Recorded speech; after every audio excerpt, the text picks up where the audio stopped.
Speaker will be allocated 11 minutes of time, so if this is the proper time to have him be recognized for 11 minutes without interruption, I would like to recognize Mr. Franks, a member of the Armed Services Committee, for 11 minutes. Mr. Speaker, if I can inquire of my friend and colleague on the other side, I have a speaker that has been waiting here. Understanding that I have 3.5 minutes left before the reallocation, I'd like to give her an opportunity to address the House. Thank you. If the gentleman would yield. The gentleman has 23.5 minutes remaining.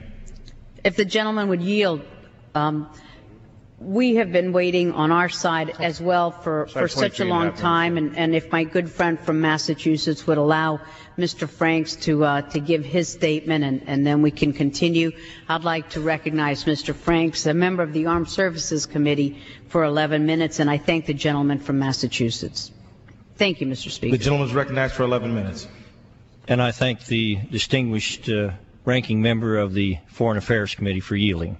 Mr. Speaker, today, as we embrace the grave responsibility of debating an issue that will have profound impact on future American generations, it seems very appropriate to remind ourselves of the ideal that gave birth to this nation in the first place. We hold these truths to be self-evident, that all men are created equal and endowed by their Creator with certain unalienable rights, that among these are life, liberty, and the pursuit of happiness.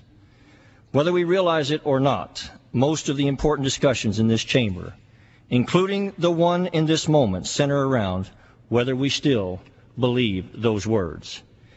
In these hours, America finds herself at war with an inexpressibly dangerous ideology that is the antithesis of those words and everything that is the American ideal. What concerns me most is that this war between an ideology committed to the absolute death to destroy freedom and subjugate the entire world, and the world's free people who still remain primarily asleep.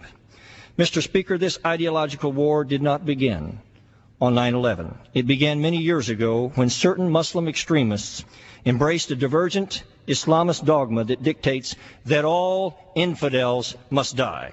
It was called then, as it should be called now, jihad. Thomas Jefferson was the first American president to send U.S. military force to war against Islamist jihad. The Marine hymn begins from the halls of Montezuma to the shores of Tripoli, the latter being a reference to Jefferson's war against the Islamist Barbary pirates based in Tripoli in present-day Libya.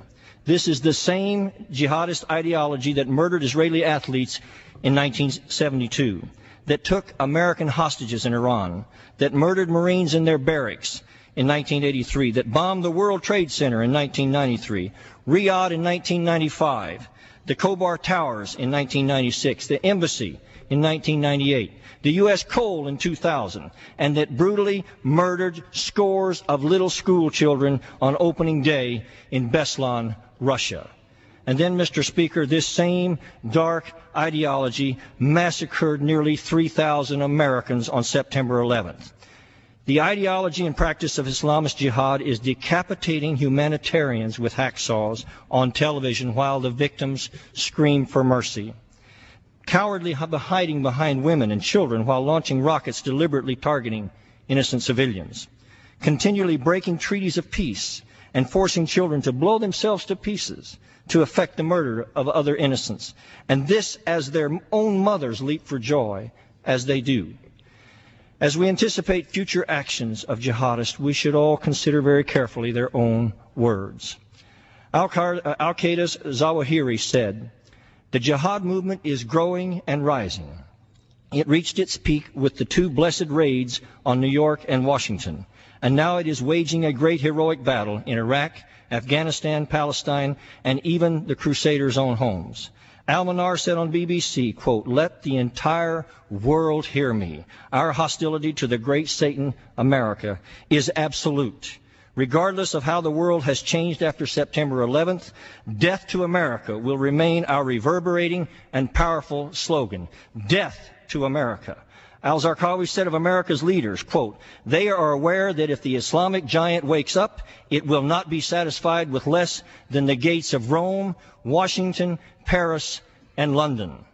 Al-Muhajir, Osama bin Laden's latest lieutenant in Iraq, said, "The fire has not and will not be put out, and our swords, which have been colored with your blood, are thirsty for more of your rotting heads."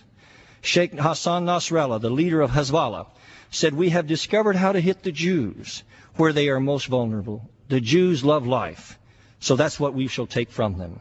We are going to win because they love life and we love death." And then, Mr. Speaker, we hear a Democrat member of this body say the savagery of terrorists is not relevant. Even the most senior Democrat in this House is quoted as